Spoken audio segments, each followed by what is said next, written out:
little bit. And we're back. Eric Biggs, part 2. We were just briefly talking about our buddy who Eric is lucky because God still loves him. Yeah.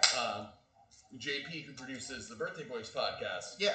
And because we're such a big fan of him, I didn't want to let you guys not also experience how we are going to compliment and roast him. Yeah, absolutely. Fucking tall sock motherfucker.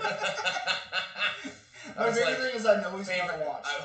What I was going to say in the intro for the we've already fucked it up for the 90 seconds for this one. Doesn't matter. I have enough subscribers that I don't think that they'll get mad. Okay. But what I was going to say in the introduction to part 1 was like absolute favorite spick.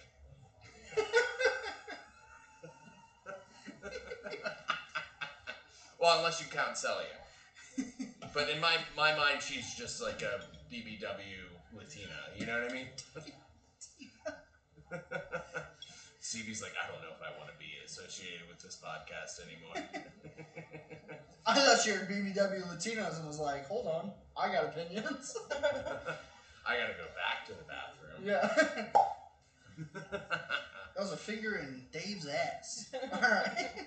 No, he can't do that right now. He's got blepharosis. Oh, yeah. That's true. Did you...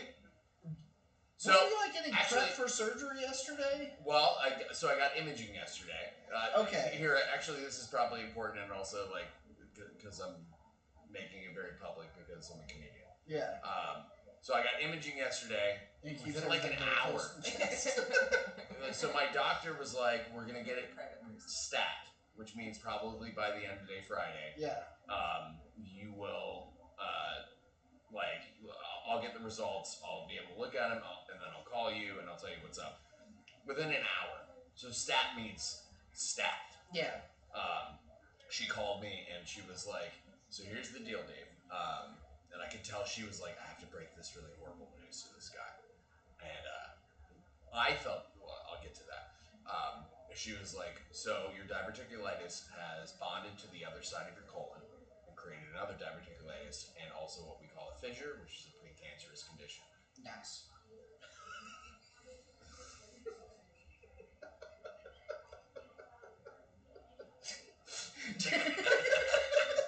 Do you ever say things and you go, thank God someone laughed? So just being like, yo, you fucking piece of shit. You're like, nice. You're just being an active listener. So I've been doing this bit on stage because I did the bit when I went to the hospital about it the first time where I was like, oh, I'm dying of prostate cancer. Thanks for all the laugh, guys. Maybe I can get a special out. Signing off. Yeah. Dave Borowski. And everyone was like, shit. Yeah. Dave's going to die of ass cancer. And then it turns out I might almost have ass. You might. Is it karma? Like, well, that's maybe, why. Dude. That's why God doesn't love you as much as He loves me. That's why God was setting up who was gonna see JP's ad on fucking Craigslist, and he's like, Dave, avert your eyes. You're gonna die of ass cancer in 3 years. We can't have Birthday Boys fall apart after that. That's fucking phenomenal. Oh God. I'm so happy we're friends.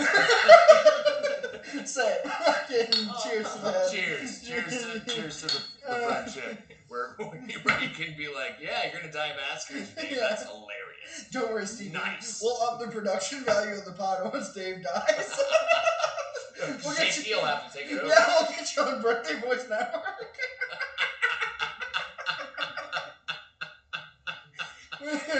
I think it'd be cool to be a widow.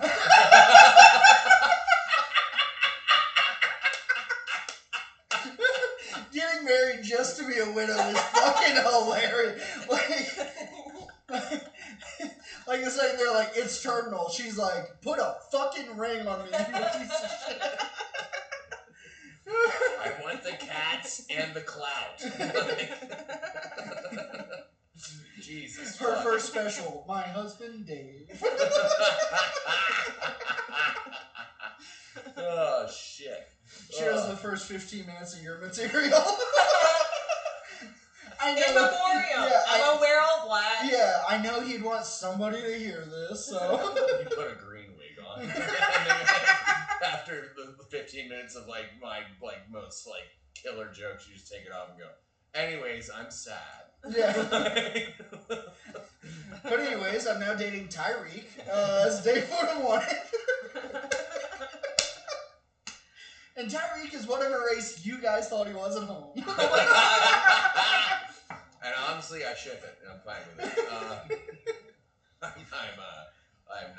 not threatened. But we were supposed You're dead in this hypothetical scenario. I'm dead, so I'm absolutely not threatened. Nothing can ever threaten you again, actually. Allegedly. I will no longer have any butthole problems. Yeah. Butthole problems have taken me out.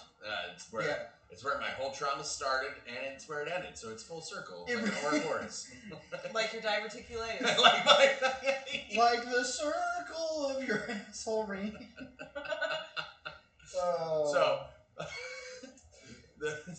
So it's 100% I need surgery. He needs surgery as soon as possible. Yeah, as soon as possible. But not because like it's precancerous. obviously he's not in the emergency room right now. So well, yeah. So because despite how much we're talking about him dying, it's like he's gonna be fine. He's gonna be fine. Yeah, he's really milking how serious this is. As we've drank 17 beers together, Yeah. he's like, "Look, it's a big." For your health. I have a precancerous condition. Yeah. But yeah, because I saw yesterday that you were at a fucking hospital, like doing testing. And It was an imaging facility. Okay. So it was outpatient. I couldn't, of course, Tell all that tell context all- from the yeah. picture. I also So- had the thought that He we're does like, that on that's why you purpose. texted me yesterday, like, hey, we still good? 100%. Because I was sitting there with my wife and she's like, "Aren't you doing a podcast tomorrow?" And I was like, "Yeah, but I just saw Dave's at the hospital, so I'm going to text him and make sure." Because I was like, there's a chance maybe he's getting his asshole cut apart right now, and I'm betting he won't want me to come drink beers and tell him he's gay right after that. No, honestly, It would be healing for him. that's 100% what I would want immediately after surgery. I send you a I text. probably won't be able to drink beers immediately after surgery, but if you just show up and drink beers in front of me and tell me I'm gay, I will be so much happier. Dude, I so hope they keep you overnight in a hospital room so I can visit with us. And just pull a tall boy. Yeah, I'm just like, I get you a bunny that like talks, but it just tells you you're gay. Like one of those little bears. It's like, oh, press the center. You're gay. That's the cutest. You would love that so much. I would feel so lucky. I would almost feel as lucky as you feel with having JP, which is what we were initially supposed to be talking about. Yeah, no, having Japes is the shit, dude. So me and JP, we met through a Craigslist ad. I had just kind of moved down to Austin, and Hold on. You met how most people find a room for rent when they're about to be homeless Yes. or a hooker? yes, 1,000. He had shared the Craigslist ad onto a Facebook group that was called like local, like North Austin podcasters or something like that was the name of the Facebook group. Okay. And he just took a photo of the setup he had and just wrote in the thing. He said, "I have a 2-camera setup, looking for comedians. You know, blah blah blah, looking to start." And a God loves comedy you show." enough that you were the first and best person to respond. Yeah, so I went and I saw it and I was like, "That's crazy. I shouldn't email this guy. That would be weird." And I kind of like mulled it around and I was like, "No, you moved to Austin to be a comic. Part of it is to like have other stuff to promote you." Yes. Create content. That's how we make it. Yeah, I was like, if I don't do this, I'm not actually doing all the work I can to make this happen. So I told my wife, I emailed him. He emailed me back. He's like, "Hey, blah, blah, blah. This is about the area I'm at. There's this bar that we can meet at." And it was actually, it was 1 block from my apartment, 1 block from his apartment. We were living right next to each other, like pretty close to each other anyways. And so we like set a meeting. I told my wife, I was like, hey, I'm going to meet this guy about doing a podcast. If I don't come back, he 100% murdered me. Because I found this guy through a Craigslist ad. Yeah. And this is the fair. sketchiest thing I've ever done. And she was like, okay. So I went there and, got there. He was already there. He had his little fucking iPad out and had notes. And we talked about a bunch of stuff and like what our visions and thoughts were about what we'd want a podcast to be. And then me and JP, we hit it off.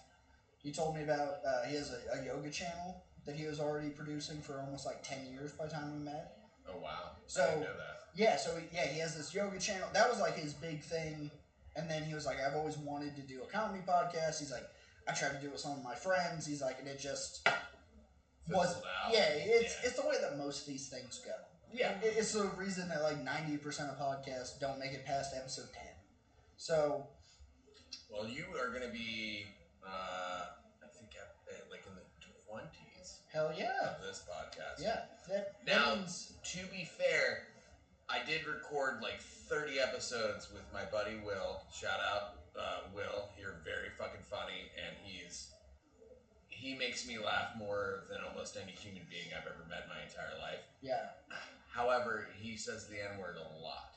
He is black, so, but we got 90% of the podcasts that we were trying to upload flagged. Immediately, yeah. Because he said the N-word and I said the F-word, but I'm bi, so like, we're just describing ourselves. So he can do it. We're just describing ourselves, and we got him taken down for hate speech, but we're just talking about who we are. And YouTube's like, well, we don't like it. So. Yes. YouTube, Spotify, and I try to upload just the audio to everything. That is also a problem. You can't do an audio-only podcast and say those kind of things because people can't see you. Where if they see a guy with green hair like, calling himself this the F word, this might come off a little racist, but like you can hear his voice. Yeah, but you don't sound like a, Oh, fair. That is true. Yeah. You sound like you could be me saying. Yeah, that's fair. Also, like, nobody... I think I could hear it. Nobody, like... She has a toned ear. I don't know. Whatever. Everyone does video podcasts now, so it just kind of has to be the thing. And then part of, like, that complication is that, like... And it's weird and ass backwards, but because, like, people will be like... And I do this with birthday boys. Yeah. Where I'm like, oh, yeah, I'll watch the video podcast and then not watch it and just listen to it. Yeah, which I think is the way all podcasting works. I think that everyone doesn't watch the video unless they are like pulling something up or something crazy's happening in the room. I think that even though, oh my god, most of them are video based. Are you gonna die first? Based on your weight. Hopefully.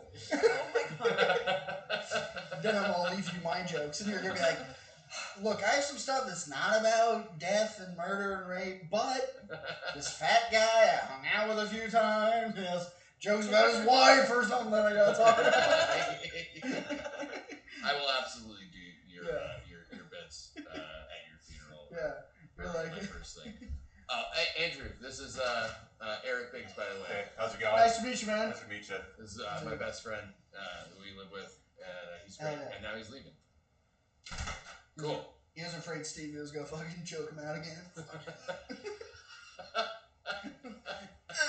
Pussy. He's just standing outside the door waiting. He's like, what'd you say? What the fuck is going on? Talking shit. No, Andrew's fantastic. He's one of the... actually, shout out to Andrew. He does a noise music project that I think is... A noise music project? Yeah, you won't. This is that hippie Austin shit that I just can't. We're from Philly. Like, well, I mean, he's from New Jersey. It does sound kind of redundant because, like, music is noise. Sounds Yeah. And stuff. Well, so, either way, check is this out, your fancy way of explaining techno to me? This is not techno. Okay. It sounds. It's weirder and more abstract. Okay, because and noise music is how my strange, yeah. uncles would explain techno. I don't know, but that noise music was on in the club. It's not nearly as dancey. It sounds like a hardcore band, but it's just Andrew with a synthesizer, and that's it. That one? Is that the synthesizer? Sort where of. there's That's a a little theremin. Ah, damn it! I thought I was artsy for a second. no one else did. So, quick! I gotta change. I gotta change somebody's shiny oil thoughts. fast. I gotta get back to my roots. But anyway, shout out Lifers. You check out Lifers on Spotify and all the major things. What was it? Was it Flabbergasted? Was the name? Fiasco. Check out Lifers full LP Fiasco on all major things. If you're into weird, progressive, experimental, avant-garde electronic music, Like, it I know will. some of those words. Dude, those are a lot of weird words to use to describe music. Situational. Circumspect. Anyway, he's great. Obtuse. But yeah. So, Well, you met JP at a bar, and then we're like, all right, let's start a podcast. Yeah. He was like, I don't want to be on screen. Yes. Yeah. So that was the thing. Is that at first he had met with I think maybe one or two other people, but I think either just they didn't fit whatever idea he was kind of trying to pitch to him, or. Mm-hmm. And something you guys like that. just clicked. Yes, me and him clicked very fast because also what I told him kind of from the jump was I was like, I'm good at being funny. That's what I can give you. I will help you with anything I can. I'll set up cameras. I'll run cables. I'll do all this stuff, but I can't help you edit because I don't know what I'm doing. Now, if you want to spend hours and hours teaching me, I'll love to learn from you. Mm-hmm. However, don't bring me on if that's what you're expecting. And he's like, I just want a comic. He's like, I just want somebody that's funny. I had tried to do a podcast back in Missouri and do it all myself. I didn't know what the fuck I was doing. I didn't know how to do editing videos. Welcome to that podcast. Yeah. Yeah. We don't have a JP. Yeah, dude, I bought a... It's all me. Yeah. I have Stevie just so there's some sort of feminine energy that will not. I thought that was your role here. Yeah, this podcast does not pass the Bechdel test. I don't even know what that is. Stevie's like, listen here, you dumb hillbilly. we have at least one episode that absolutely passed the Bechdel test, and it was when you and Corinne were talking for like 15 minutes, and I said nothing. And you were talking about, I don't know, Jews or conspiracy theories or whatever. That feels like I was what you mostly were... trying to not talk too much, but That feels like the only thing Dave wants to actually talk about. the Bechdel test is like a thing in like movies and stuff where it's like, do you have?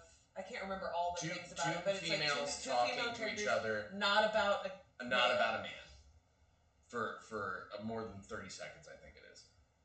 But yeah, if you have two female characters talking to each other and they're not discussing how a man feels or how a man would like, yeah, which is super gay. Let's be honest. It's such a weird thing to be like, that's what I'm searching for. It is so gay. And like, who gives a fuck? Just like write good characters. Yeah. Make good fucking... Look, if it's good, that's good. But also... This is your feminist coming out. What, is she supposed to stay in the kitchen? Barefoot and pregnant. There's so much space between those two things. I know. I think it's like, you shouldn't judge all of the artistic merit of something by whether or not it can pass that, but there are things where you notice like trends. Yeah, well, like, is anybody writing female characters that are any good at all? Because they should. Yeah. If they're not, they should.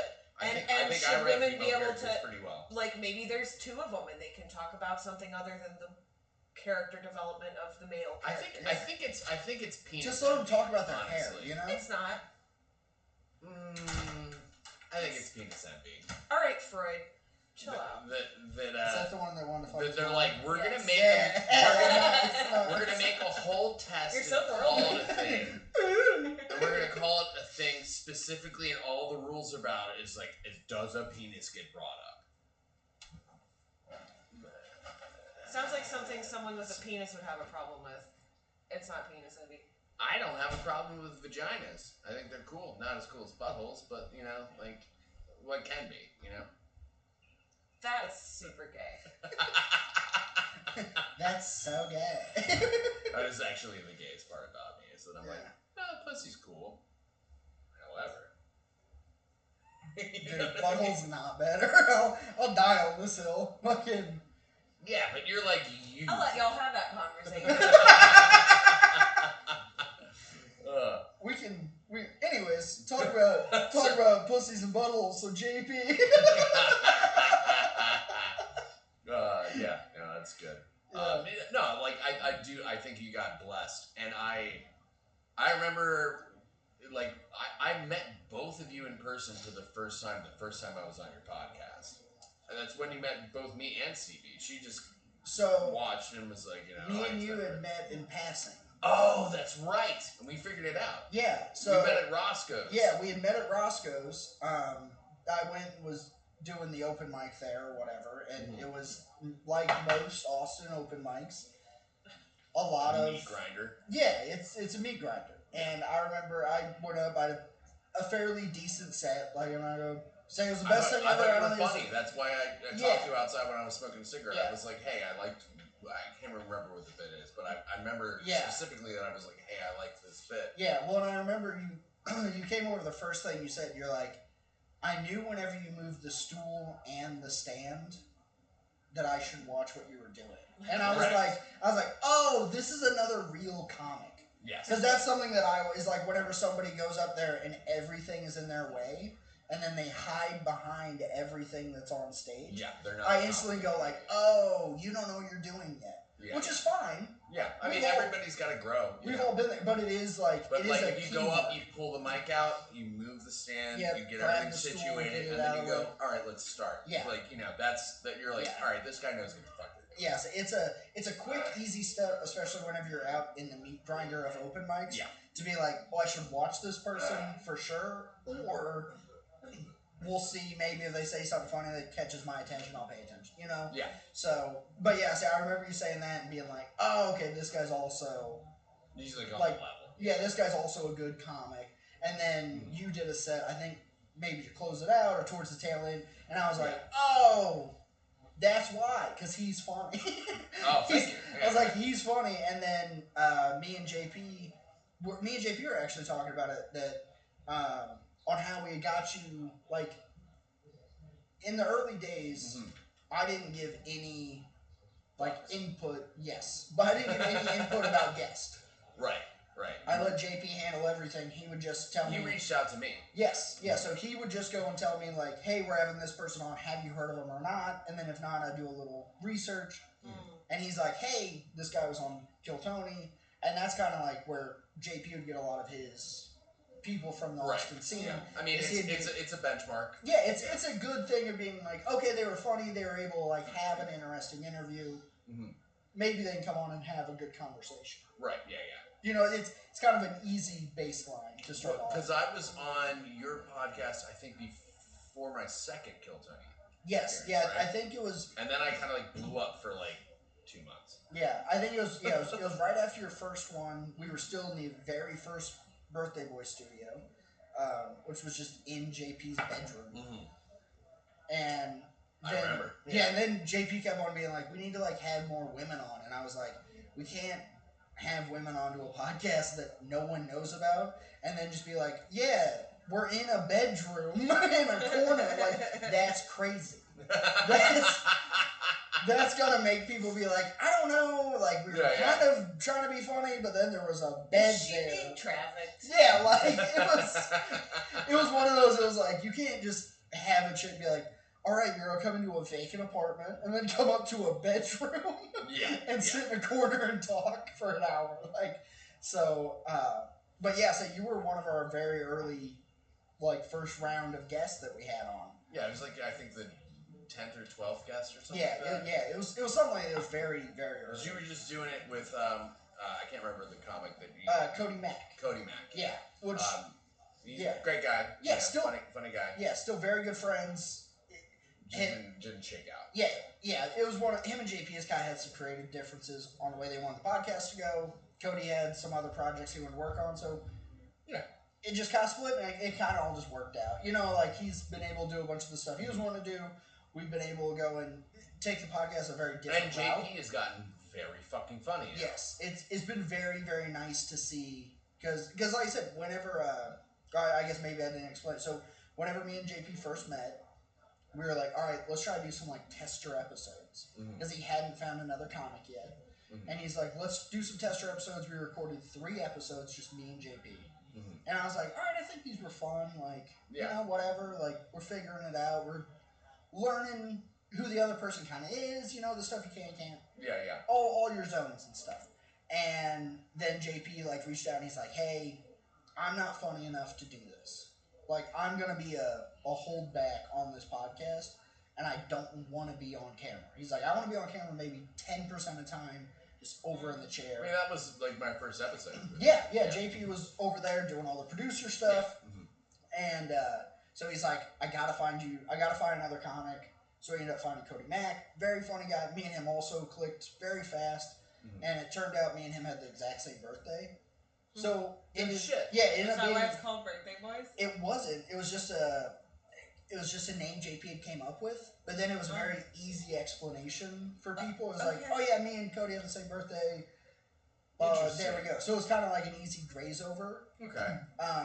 This is inside baseball, right? Yeah. So this is. I love the lore. Yeah, it's deep rabbit hole. So, but yeah, it turned out me and Cody had the exact same birthday.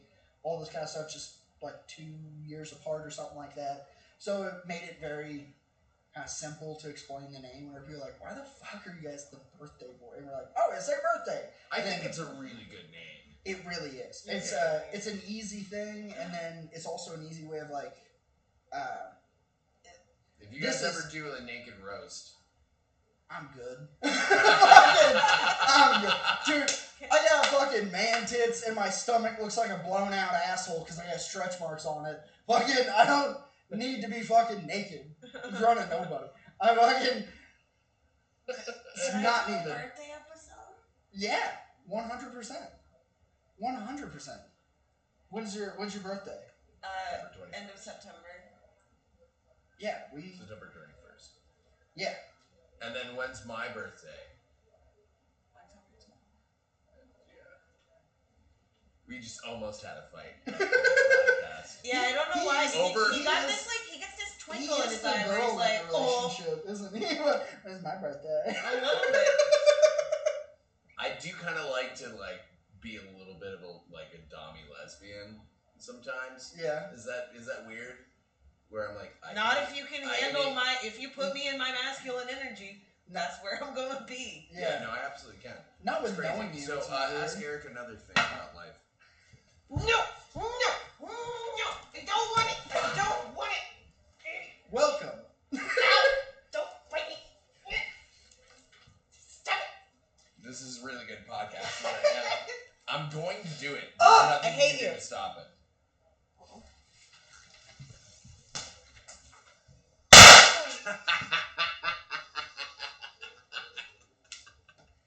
Anyway, give me a cigarette. I definitely don't have any more explosives. Comedy. Just do Norm McDonald. Oh, that's really good. Mark Norman. Mark Norman. Yeah. I get him confused because Norm. Yeah, that's fair. She needs to smoke. There's going to be 3 parts to this episode. I'm shocked that you guys don't smoke inside with the fact that you throw fucking fireworks in your apartment. That was the one thing that Andrew was like, I don't care what you do. Can we please not smoke cigarettes inside of the apartment? Yeah. When we moved down here. Because we moved from a 3-story row home in South Philadelphia. Mm-hmm. That Born and raised on the playground is where you spend most of your days. Oh my god. Mom's spaghetti. That's not the same rapper, I know, but also Eminem's better, and I don't care that he's white. What I was gonna say. Don't shit on Fresh Prince. All right. I despise Will Smith. Fresh Prince. Will Smith made it like normalized to attack a comedian on stage, and I will never forgive him for that. I think it's a fair take. Yeah, it's fair. I think I can still enjoy Fresh Prince. Sure. But whatever. are you normalizing setting I fireworks can off also in your enjoy apartment? Thriller, but it doesn't mean I'm into If raping he likes children. it, it's fine. It's such a crazy thing to do. Just set off fireworks in your apartment. It's so funny. Just so you know, Eric, I was gonna blow up all the fireworks I had last night, and then I remembered we had this podcast, and I saved them for you. He's like, ooh, wait, I gotta do this on camera. That being said, I also do have to pee. It turns out we're gonna get more Eric Biggs than you guys can even fucking handle. It's gonna And get it's even not bigger. about his man tits. Or is it? Or is it? So we will see you guys in a moment for part 3.